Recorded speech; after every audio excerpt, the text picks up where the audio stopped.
السلام علیکم، میں ہوں فرت عباس شاہ۔ آپ دیکھ رہے ہیں میرا YouTube channel Lahore T V. کتنا منحوس دن تھا جب آپریشن رجیم چینج ہوا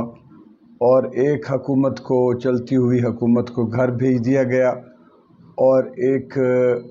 ناقابل تصور حکومت لا کر پاکستان پر مسلط کر دی گئی۔ کسی کے تصور میں بھی نہیں تھا کہ یہ ساری پارٹیاں جو پچھلے 30 سالوں سے عوام کے خلاف اور پاکستان کے خلاف باقاعدہ سیاسی آڑ میں سرگرم رہیں، پاکستان کو ترقی دینے یا پاکستان کی سالمیت یا استحکام کے لیے کوئی کام کرنے کی بجائے اپنی امپائرز کھڑی کرتے گئے، اپنی جائیدادیں بڑھاتے گئے، اپنے بزنسز بڑے سے بڑے کرتے گئے اور پاکستان کی معیشت کمزور سے کمزور ہوتی گئی۔ اس میں کوئی دوسری رائے بھی نہیں ہے کہ پاکستان کہاں گیا۔ ان کی حکومتوں میں آہستہ آہستہ کھوکھلا ہوتا گیا ملک ہمارا، ہماری معیشت برباد ہوتی گئی اور ہمارے جو عوام ہے اس کا سکون غارت رہا، اس کے ذہنی دباؤ بڑھتا رہا اور معاشرہ جو ہے وہ ترتیب کی بجائے بے ترتیبی کا شکار ہو گیا۔ ہم اخلاقی سطح پر گراوٹ کا شکار ہوئے، سماجی سطح پر بے ترتیب ہوئے، معاشی سطح پر تباہ و برباد ہوتے رہے۔ ان تینوں 13 پارٹیاں یا تینوں چھوٹی موٹی جو پارٹیاں ہیں یہ وہ بھی، اور یہ جو پیپلز پارٹی ہے اور نون لیگ ہے، ان کے ادوار میں بلکہ یہ کام تو بھٹو صاحب کے عدالتی قتل کے بعد شروع ہو گیا تھا اور پھر زوال اور زوال اور زوال ہی آتا گیا۔ ایوب خان کا دور ایسا تھا کہ جو آج بھی یاد رکھا جاتا ہے کہ جتنی انڈسٹریل پروگریس اور ڈیولپمنٹ ایوب خان کے دور میں ہوئی وہ پاکستان میں کبھی نہیں ہوئی، اور پاکستان دشمن ملکوں کو یہ بھی گوارا نہیں تھا۔ پھر ایک انارکی پیدا کی گئی، بھٹو صاحب آئے، پھر جب بھٹو صاحب نے ایٹم بم کی بنیاد رکھی اور غریبوں کو امپاور کرنا شروع کیا، پھر انارکی پیدا کی گئی اور اس کی سزا ملک کے لیے مسلمانوں کو اکٹھا کرنے کے لیے علیحدہ اپنا ایک مالیاتی ادارہ اور ایک اسلامک بینک بنانے کے لیے، اور وہ جتنی کوششیں تھیں بھٹو صاحب کی ان کو ملیہ میٹ کرنے کے لیے ضیاء الحق صاحب کو مسلط کیا گیا بطور مارشل لا ایڈمنسٹریٹر کے۔ اچھی خاصی چل رہی تھی، سارا کام ہو رہا تھا، تو اور پھر ان کے ہاتھوں اس عوامی لیڈر کا عدالتی قتل بھی کروایا گیا۔ اس کے بعد پھر تو کچھ سنبھلا ہی نہیں ہے۔ مشرف صاحب نے آ کے بظاہر یہ لگ رہا تھا کہ اکانومی ہماری سنبھلی ہے، لیکن وہ ببل اکانومی تھی، اسے کہتے ہیں ببل اکانومی، جو بغیر مضبوط بنیادوں کے ایک دفعہ ہوا تو اس میں بھر جاتی ہے، لیکن وہ ایک چھوٹی سی پن لگنے سے وہ پھر ایسا پھٹتا ہے کہ کچھ بھی نہیں رہتا باقی وہاں پہ۔ وہ ببل اکانومی تو ہمیں نظر آئی، لیکن جو ہم نے خمیازہ بھگتا امریکہ کی جنگ میں ملوث ہو کے، یہ تو سارے مانتے ہیں، سب نے یہ تسلیم کیا ہے۔ جو ہمارے جنرل اس جنگ میں ملوث بھی تھے، حمید گل صاحب جیسے، انہوں نے بھی اس غلطی کو تسلیم کیا کہ پاکستان سے بہت بڑی غلطی ہوئی۔ اب جس دن سے یہ منحوس دن تھا کوئی کہ جب یہ رجیم چینج آپریشن ہوا، پاکستان کے اوپر نحوست کے سائے گہرے سے گہرے ہوتے جا رہے ہیں۔ آج کے سیلاب تک یہ نحوست اور منحوسیت جو ہے وہ جاری ہے، اور عوام کی جو بدحالی اور عوام کے اوپر جو اس وقت مہنگائی کا ایک عذاب آیا ہوا ہے، پھر یہ بیچارے بے گھر ہو گئے ہیں، لاکھوں افراد ہمارے سیلاب کی نظر ہو گئے ہیں اور سیلاب کی زد میں آ کے گھر تباہ ہو گئے ہیں، فصلیں تباہ ہو گئی ہیں۔ یہ عذاب بھی اسی سے ریلیٹڈ ہے کہ اگر ایک حکومت اپنے کسی سیاسی جو ہے انریسٹ کا شکار نہ ہوتی تو اس کو موقع ملتا، جب 2 مہینے پہلے یہ وارننگز آ رہی تھی، محکمہ دے رہا تھا موسمیات کا، تو حکومت کوئی الرٹ ہوتی، بھاگتی دوڑتی۔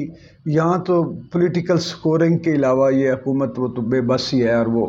کیا کر سکتے ہیں شہباز شریف صاحب بھی کہ کتن کی زیادہ سے زیادہ اگر کچھ کر سکتے ہوتے تو عمران خان کو وہ دعوت دیتے یا بلاتے یا دوسرے لوگ بلاتے کہ آپ بھی آ کر پیسے مانگیں لوگوں سے، فارن فنڈنگ جو ہے وہ لیں سیلاب زدگان کی مدد کے لیے۔ ہمارے آرمی چیف کو آ کے بولنا پڑ رہا ہے کہ جی مدد کریں، دوسرے ممالک بھی اور پاکستانی بھی مدد کریں۔ اور اس بات پہ تو ہماری حکومت کو شرم نہیں آ رہی کہ جن ایکسپیٹریٹس کے آپ ووٹ نہیں، ان کو ووٹ کا حق نہیں دینا چاہتے، ان پہ فارن فنڈنگ کا الزام لگاتے، اب انہیں سے فارن فنڈنگ آپ لے رہے ہیں۔ تو یہ ایسا منحوس دن تھا، پتہ نہیں یہ کس نے فیصلہ کیا پاکستان کے خلاف، کن لوگوں کا یہ ارادہ بنا، کن لوگوں نے اس کو پلان کیا، کن لوگوں نے عمل کیا، کون سی خفیہ طاقتیں پیچھے جو بیٹھی ہوئی ہیں، انٹرنیشنلسٹ پاکستان کو اس طرح تباہ کرنا چاہتے تھے کہ سکھ کا لگتا ہے کہ سکھ ہی اجڑ گیا ہمارے ملک میں سے۔ اور اب دیکھیں تو سب سے زیادہ نقصان کس کا ہوا ہے؟ سب سے زیادہ نقصان ہوا ہے پاکستانی عوام کا، یعنی ملک کا۔ اب اسی طرح ہی ہوتا ہے نا کہ عوام کا ہوا تو ملک کا ہوا۔ پاکستانی عوام کے بعد سب سے زیادہ ڈیمیج جو پہنچا ہے وہ افواج پاکستان کو پہنچا ہے،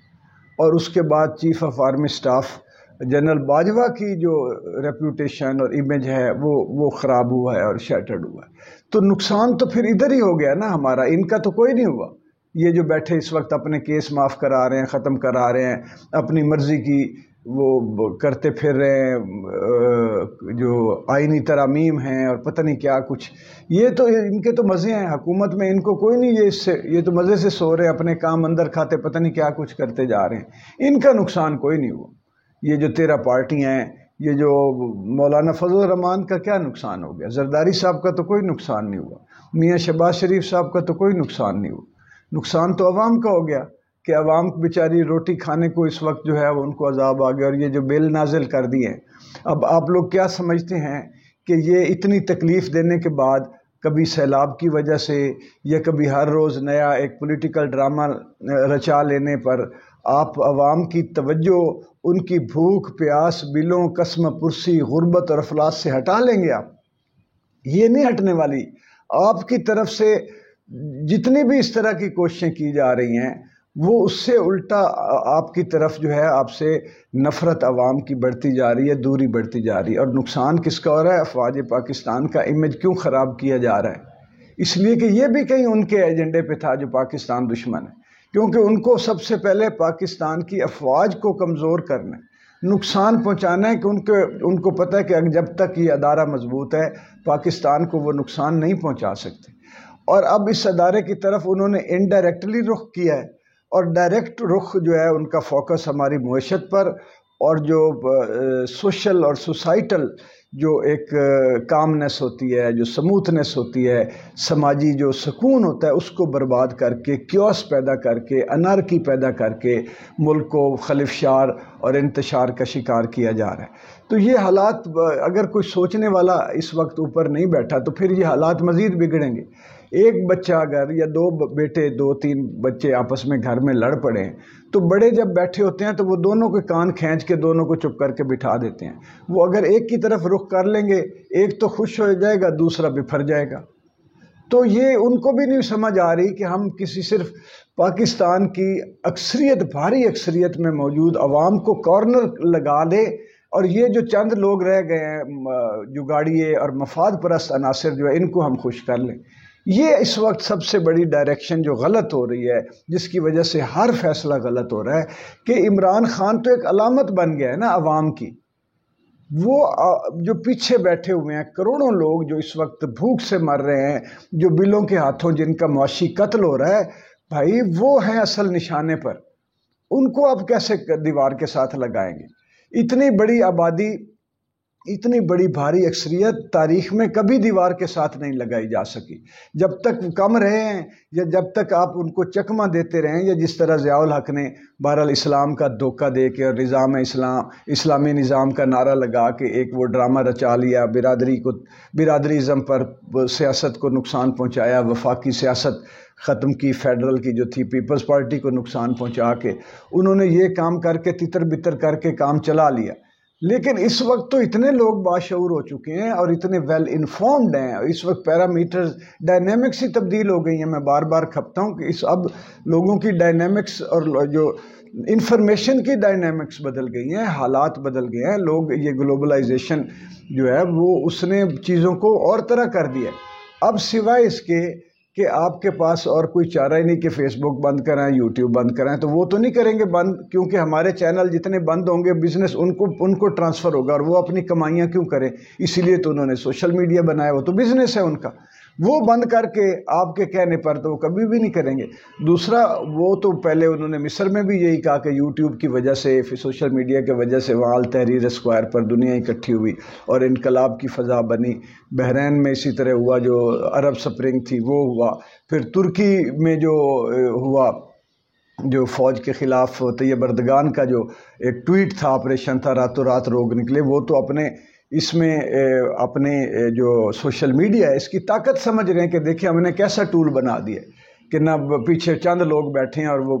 ملکوں کی تقدیروں سے کھیل رہا ہے اور کھیلنے کا موقع دے رہا ہے ہمارا میڈیا، جس کو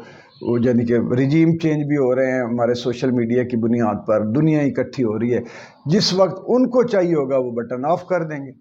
جب ان کو لگے گا کہ اب اس کا نقصان ہمارے ملکوں کو یا ہمارے کاروبار کو ہے تو وہ ایک بٹن سے سارا کچھ فارغ کر دیں گے۔ ابھی تو ان کا بھی فائدہ ہو رہا ہے، نقصان صرف ہو رہا ہے پاکستانی عوام کا، پاکستانی فوج کا اور پاکستان کے اپنے ملک کا، یہ نقصان ہو رہا ہے، اور خوشی فائدہ ہو رہا ہے بھارت کو، اسرائیل کو، پاکستان دشمن قوتوں کو فائدہ ہو رہا ہے۔ اور سب سے زیادہ اس وقت جو ڈیمیج ہوئے ہیں، میں کہتا ہوں لوگ تو چیف کے خلاف ٹھیک ہے بولتے ہیں، جو اپنے کچھ حق میں بھی بولتے ہوں گے اور کچھ حق میں بھی وہ بول رہے ہیں جو اندر سے کل تک جو ہے وہ ہمارے ادارے کے خلاف رہے ہیں، وہ پاک افواج کے دشمن رہے ہیں ہمیشہ۔ وہ اب اس وقت اپنے لالچ کے اور اپنے جو ہے تحفظ کے لیے یا اپنی حکومت بچانے کے لیے یا عمران خان کی دشمنی کی وجہ سے وہ کوئی بات اگر جنرل باجوہ صاحب کے بارے میں کر رہے ہیں تو وہ ایک وقتی طور پر ایک ڈرامہ ہے، ان کا جھوٹ ہے، دھوکہ دے رہے ہیں، فریب کر رہے ہیں، یوز کرنا چاہتے ہیں۔ لیکن ہمارے جیسے جو لوگ ہیں جو اپنے ملک کو، اپنے افواج کو ہمیشہ باوقار دیکھنا چاہتے ہیں، ہم وہ فخر کرنے والے ہیں کہ جب باجوہ صاحب انڈیا کے لوگوں کے ساتھ جا کے وہ اپنا مشرف صاحب ان کو جواب دیتے تھے تو ہم تو اسی پہ ہی فخر سے پھولے نہیں سماتے تھے کہ ہمارے چیف نے لمبا لٹا دیا سارے میڈیا کو، بھارتی میڈیا کو، بھارتی لیڈروں کو۔ وہ فخر کرنے والے لوگوں کا بھی نفسیاتی اور ایمانی ایک طرح سے نقصان ہو رہا ہے، اعتقاد کا، ہمارا اعتقاد کمزور کیا جا رہا ہے۔ تو اس وقت سب نے نشانہ جو ہے وہ نشانے پہ تو باجوہ صاحب ہے، اور جو اس طرح اب دیکھیں نا جو جو پبلک پرسپشن ہے وہ یہ ڈیولپ ہو گئی ہے کہ آپ اگر یہ چاہتے ہیں کہ ادارے کا نام جو ہے وہ اس طرح ادارے کے پالیسیز جو ہیں یا ادارے کے جو قواعد و ضوابط سے جو کام ہوتے ہیں، جو پروفیشنلزم ہے، وہ ہرٹ نہ ہو، وہ ڈیمیج نہ ہو، تو پھر جو ادارے کے افراد ہیں جو پولیٹیکل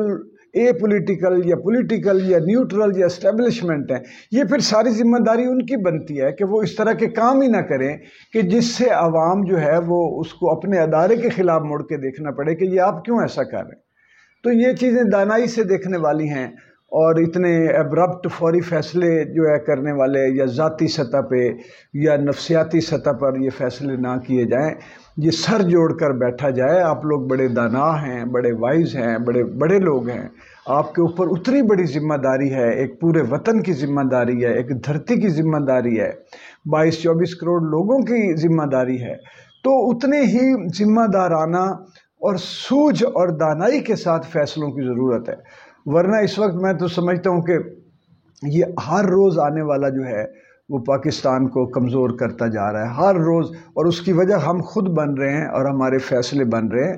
یہ بہت ہی جلدی میں فیصلہ کیا گیا رجیم چینج والا، سرنڈر کر دیا گیا اس کے سامنے اور رزسٹ نہیں کیا گیا۔ پچھلے 15 سالوں سے جو لوگ کسی ادارے کی سطح پر یا میرے جیسے لوگوں کے افرادی سطح پر کی طرح، میرے جیسے لوگوں کی طرح ایک امیج بن رہا تھا، پاک افواج اور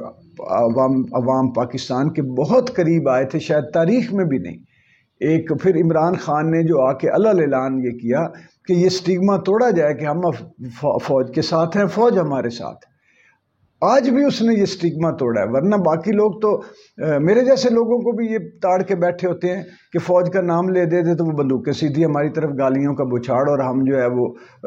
ISI کے ایجنٹ کہلانے لگ جاتے ہیں، فوجی جو ہے وہ ان کے ہم وہ کہلانے لگ جاتے ہیں جو صرف اس لیے اپنی افواج سے محبت کرتے ہیں کہ ہم لوگ سمجھتے ہیں کہ افواج جو ہے وہ ملکوں کی سالمیت اور ان کی حفاظت کے لیے کتنی ضروری ہوتی ہیں، اور ہمارے تو ایمان کا حصہ ہوتا ہے ہمارا وطن، ہماری فوج، تو ہمیں بھی وہ سیدھے کل تو یہ 15 سال پچھلے بہت محنت کی گئی اس کام پر کہ عوام اور پاکستان کی افواج کو قریب کیا جائے،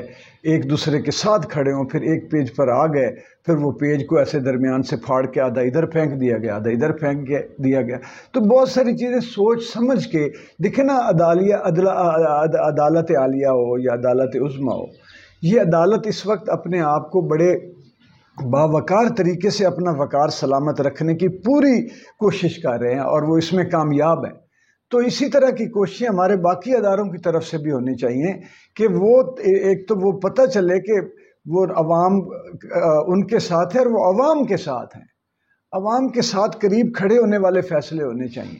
تاکہ عوام کو لگے کہ دیکھیں جی ہمارے لیے آ گئے ہیں، ہمارے محافظ، ہمارے وارث، ہمارے وطن کے وارث آ گئے ہیں نا، اب دیکھیں ہمیں سہارا مل گیا۔ اتنی سی بات ہے، ان کو سہارا دیں، ان کے خلاف ہونے والے فیصلے، مشکل فیصلوں کے لیے چوروں کو لا کے مسلط کرنے کی بجائے کوئی رستہ دانائی والا نکالیں کہ جس سے عوام کو لگے کہ ہمارے وارث ہیں، یہ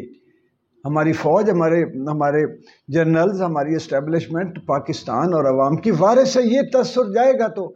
چیزیں ٹھیک ہوں گی، اور اگر تاثر اس کے خلاف جائے گا تو چیزیں اور خراب ہوں گی۔